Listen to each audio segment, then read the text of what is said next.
Yeah, we can do, yeah. Right, we're back on our BSAs. We're heading towards Huttonley Hole next. This is the 1958 A10, 1960 A10 and a 1956 A10. So, and then he's in Barras to park, so he's parked over there with his Africa Twin. That's done. So right, let's get these started.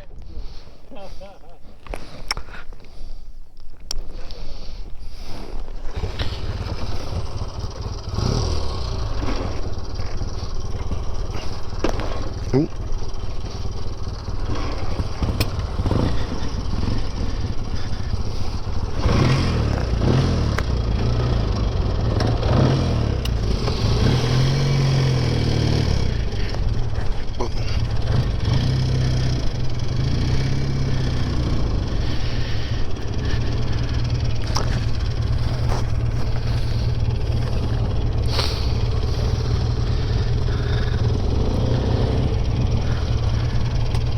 I'll video you lot. You want me to go? Yeah, I'm gonna video you.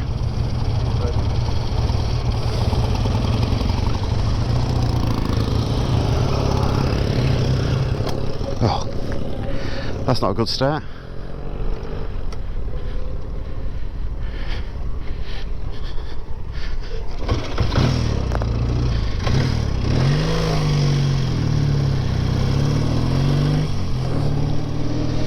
Right, I managed to stall my bike, but off we go.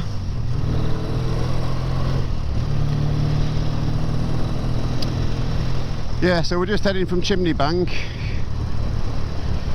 We're going to head towards Huttonley Hole. Just avoiding these sheep.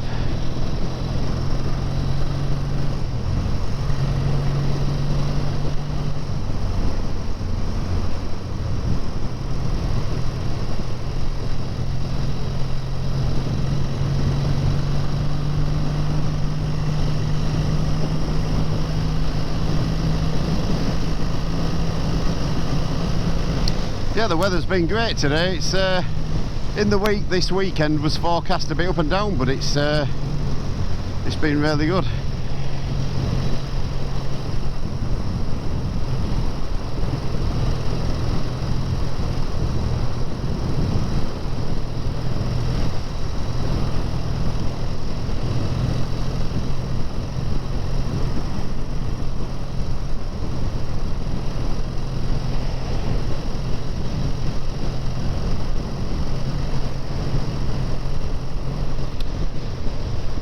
Yeah, so if you've been watching any of the other BSA videos with Pawn,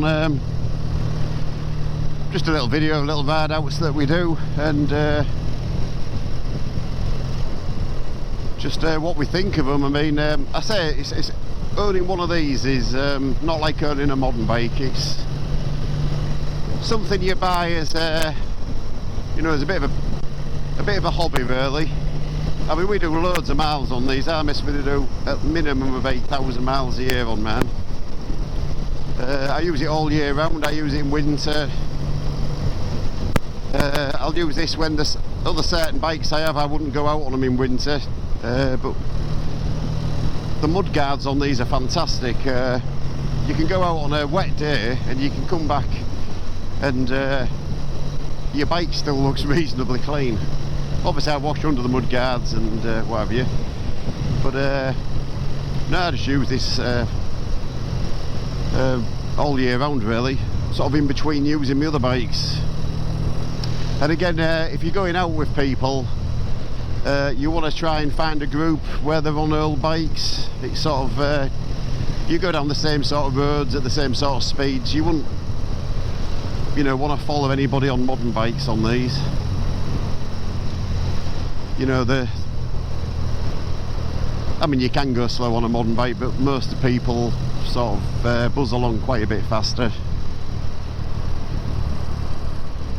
But saying that, we came down these roads earlier this week on modern bikes, and we weren't going any faster, just because you can't really go any faster because of the sheep and the gravel on the corners and the bumps. But like I've said on other videos, when you come to an A road, You sort of find the limitations there. They're in real, I mean, you can overtake, but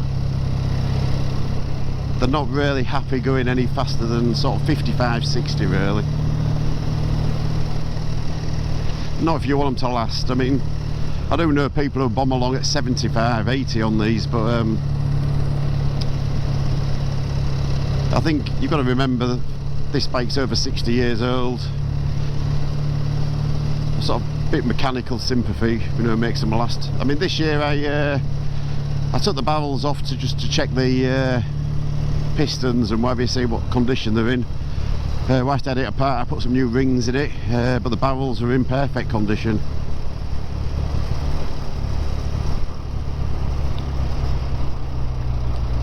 Yeah, so I'll just check it because it's a bit like, so the BSA in front of us, Chris's, every now and again you'll see, especially if we've been on hills, it'll chuck a bit of smoke out. You know, they're old bikes. This used to do similar, and the piston rings do get worn, but there's not a big job on these. Right, we're in putting the hole, so maybe in a few years we might do that with Chris's, just pop the barrels off, put some new rings in.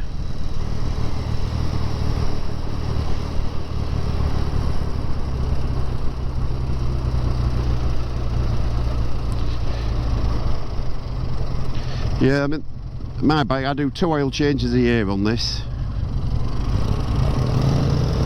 There are a lot of people buy an old Brit bike and they might only just go to the cafes and back on them, and they hardly do any miles. But it's like today's little ride out, it'll be around, we won't be far off the 200 miles today, I wouldn't think, by the time we get home.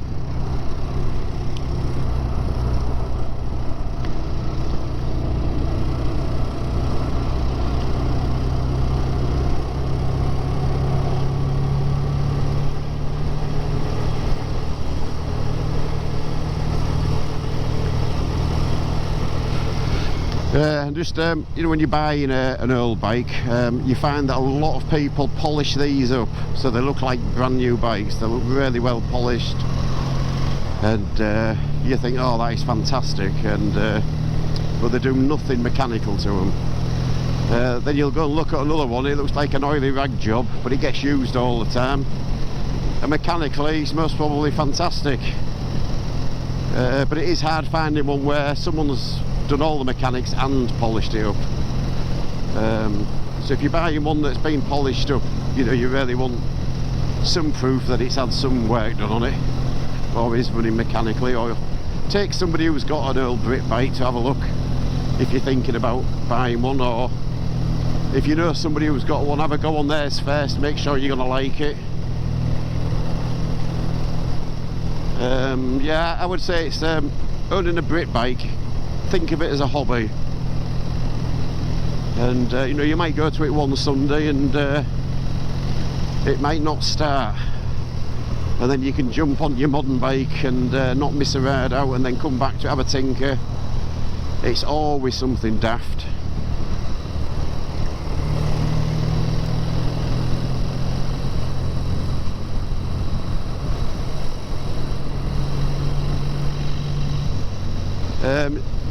Because we sort of use these a lot, yeah, I think you have less problems when you put them away for months at a time, then jump on them again. That's when they seem to be worse than when you're using them sort of weekly. And like I say, a lot of old British bikes,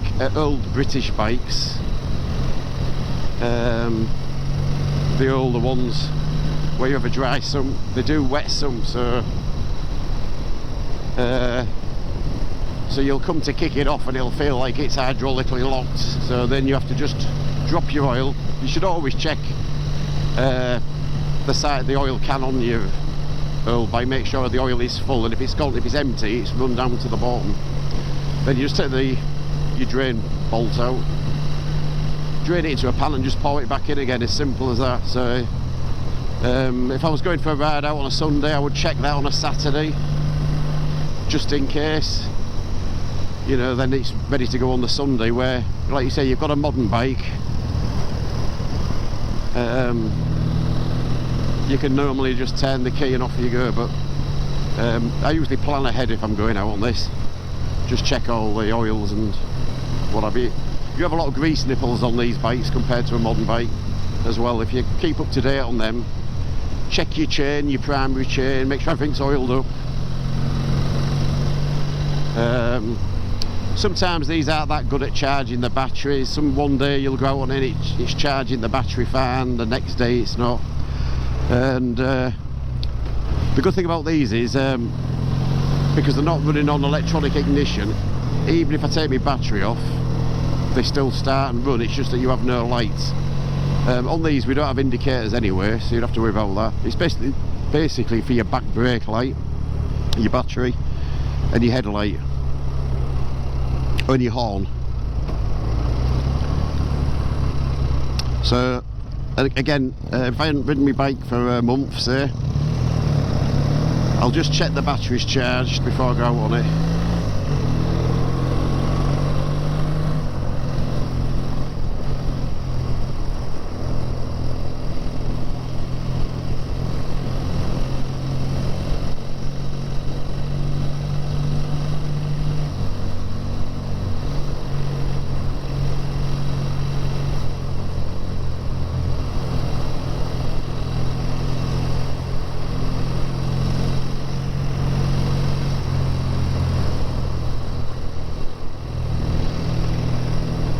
So on the A roads, and I was saying, you know, they're not that much fun on the A roads. Obviously when you're going through villages, you're speed restriction, but you don't have